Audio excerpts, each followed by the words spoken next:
From Anshe Sfar Beth El Emeth Congregation, it's time to take 10 Minutes for Torah with Rabbi Joel Finkelstein. Welcome to our discussion of Parshat Noach, a sin to others, a sin to God. Look at the beginning of the Parshat. It says, "Vatishachit haaretz lifnei Elokim, vatimalei haaretz chamas." That the land was corrupted before God, and the land was filled with chamas, which Rashi interprets as gezel, forcible stealing, robbery, mugging, and things like that. It was corrupted before God, but the offense was to the human being, to the fellow. Says Rabbi Joseph B. Soloveitchik of blessed memory. This shows that when we commit an offense against others, it's also an offense against God. This principle is laid out also elsewhere in Parshat Vayikra, chapter 5, verse 21 in Leviticus, where it says that Nefesh ki techata limol mal b'Hashem, a soul who sins to commit an offense against God, what did they do?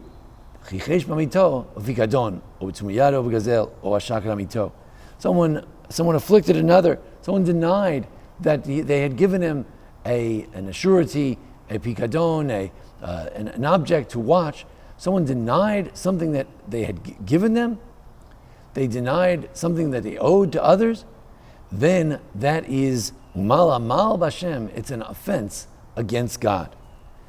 This principle that an offense against the fellow human is an offense against God as well is found in a number of sources.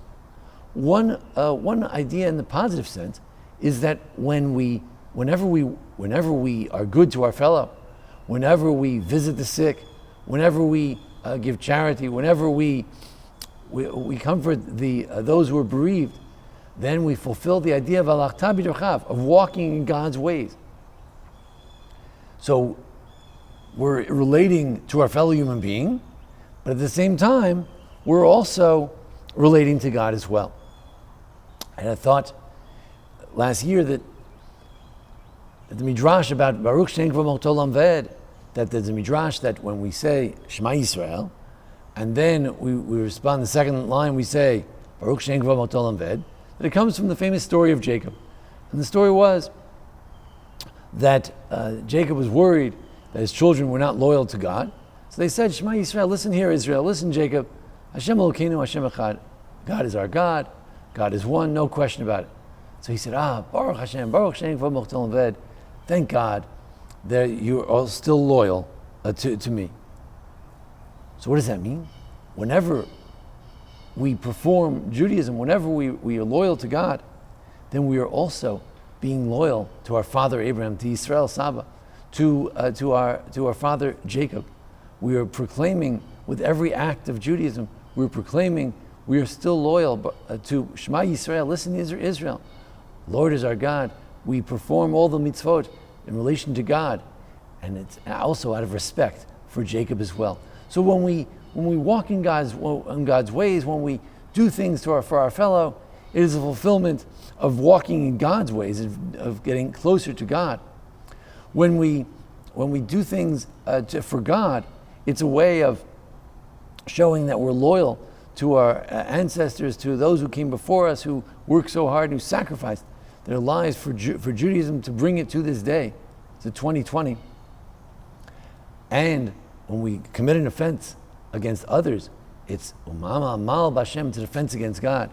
And the days of the flood, you know what it means that the land was corrupted before God?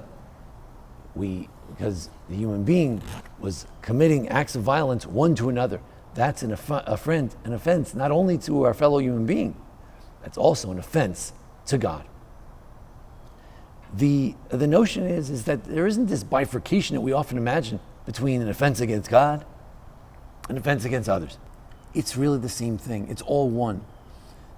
For God, how we interact with others, that's either an honor or an offense to God Himself. How we act to God is an honor or an offense to those who came before us, who worked so hard to make sure that Judaism would continue. There is an interrelationship. Every act of walking with God is walking with our fellow human being. Every time we walk with our fellow human being and we walk with them in their good times and their bad times, it's an act of emulation of God, of walking in God's footsteps. There isn't a bifurcation. There may be different categories. Legal scholars could divide between laws between people and laws between people and God. But in terms of their essential impact, it's really intertwined. There's one mitzvah. All of Judaism could be taught on one foot. That which we hate, don't do to our friend. And our friend is not only the fellow human being, but Rashi tells us our friend is also God. God is an offense against God is an offense against our fellow human being who's part of our community.